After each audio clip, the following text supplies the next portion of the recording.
Student कैसे हैं आप। नेक्सस एजुकेशन पॉइंट में आपका स्वागत है। आज हम बात करेंगे एमपीएससी 007 भारत में सामाजिक आंदोलन और राजनीति इग्नू यूनिवर्सिटी। टॉपिक है चिपको आंदोलन। तो बच्चे, चिपको आंदोलन का टॉपिक भी आपके शॉर्ट टिप्पणी में बहुत ज़्यादा बार बार रिपीट होता है। चलिए देखते हैं चिपको आंदोलन क्या था। चिपको आंदोलन की शुरुआत उत्तराखंड के एक छोटे से गाँव में हुई। 1970 के दशक की ये एक महत्वपूर्ण घटना है। उत्तर प्रदेश के गढ़वाल क्षेत्र के कुछ लोगों ने जब सरकार से अंगूर के वृक्ष काटने की अनुमति मांगी तो सरकार ने अनुमति नहीं दी, लेकिन कुछ समय बाद खेल कूद का सामान बनाने वाली कंपनी को वृक्ष काटने की अनुमति दे दी। गांव के लोग और औरतों ने इन्हें समझाया कि वृक्ष न काटे और उन्होंने इनकी बात मानने से इनकार कर दिया, जिस कारण गांव के लोग पेड़ों से चिपक गए और उन्होंने कहा कि पहले हमें काटो फिर वृक्ष को, जिस कारण ठेकेदारों को पेड़ काटे बिना ही जाना पड़ा और इस कारण जगह जगह पेड़ों की कटाई के खिलाफ आंदोलन शुरू हो गए। इसे ही चिपको आंदोलन कहा गया। चिपको आंदोलन के नेता सुंदर लाल बहुगुणा थे। तो बच्चों, इसके अंतर्गत चिपको आंदोलन के अंतर्गत ये बताया गया कि चिपको आंदोलन जो हुआ था वो हुआ था 1970 के दशक में। ये घटना जो है पर्यावरण से संबंधित है और ये पर्यावरण संबंधी आंदोलन भी माना जाता है और इसे क्षेत्रीय आंदोलन के रूप में भी देख सकते हैं। ये घटना थी उत्तराखंड के एक छोटा सा गांव है जिसे कहते हैं गढ़वाल।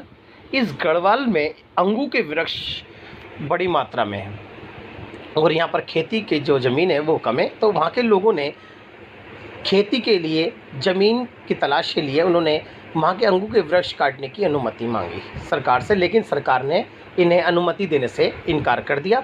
तो बाद में जो एक खेल कूद का सामान बनाने वाली कंपनी को सरकार ने उन्हें ठेका दे दिया अंगूर के वृक्ष काटने का। जब वो वहाँ पर ठेकेदार गए अंगूर के वृक्ष काटने, तो वहाँ के स्थानीय लोगों को जब पता लगा तो स्थानीय लोग वहाँ अधिक मात्रा में वहाँ पहुँचे और उन्होंने उनको वृक्ष काटने को मना किया। लेकिन ठेकेदार जो थे, कंपनी के ठेकेदार, उनकी बात नहीं मानी स्थानीय लोगों की। तो ऐसे में स्थानीय जो लोग थे, महिलाएं थी, वो सब पेड़ों से चिपक गई और उन्होंने ठेकेदार का विरोध करते हुए कहा कि पहले हमें काटो फिर उसके बाद पेड़। तो इस तरह से ये आंदोलन जो था चिपको आंदोलन था और जगह जगह ऐसे ही आंदोलन चलने लगे। चिपको आंदोलन की विशेषता ये थी कि चिपको आंदोलन पर्यावरण रक्षा के लिए चलाया गया था, क्योंकि पर्यावरण नष्ट हो रहा था। क्योंकि पर्यावरण नष्ट होने से मानवीय जीवन पर नकारात्मक प्रभाव पड़ रहा था। चिपको आंदोलन में वनों की अंधाधुंध कटाई पर विरोध किया गया। ये आंदोलन ठेकेदारों के शोषण के खिलाफ चलाया गया था। यह आंदोलन को लोगों ने इसलिए भी बढ़ावा दिया क्योंकि पेड़ों को काटने से गांव की जीविका पर बुरा प्रभाव पड़ेगा। तो ये विशेषता थी। अब बात करेंगे प्रभाव के बारे में। चिपको आंदोलन के प्रभाव। इस आंदोलन के बाद पूरे भारत में इसी प्रकार के आंदोलन चलने लगे।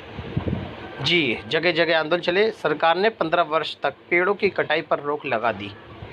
इस आंदोलन से भारत के पर्यावरण संतुलन को बनाए रखने में सफलता प्राप्त हुई। महिलाएं अपने अधिकारों और स्वतंत्रता को लेकर जागरूक हुई। एक बार फिर गांधी जी की अहिंसात्मक नीति सफल हुई। तो ये चिपको आंदोलन के प्रभाव थे। तो चिपको आंदोलन आपका टॉपिक है, इसे आप अच्छे से तैयारी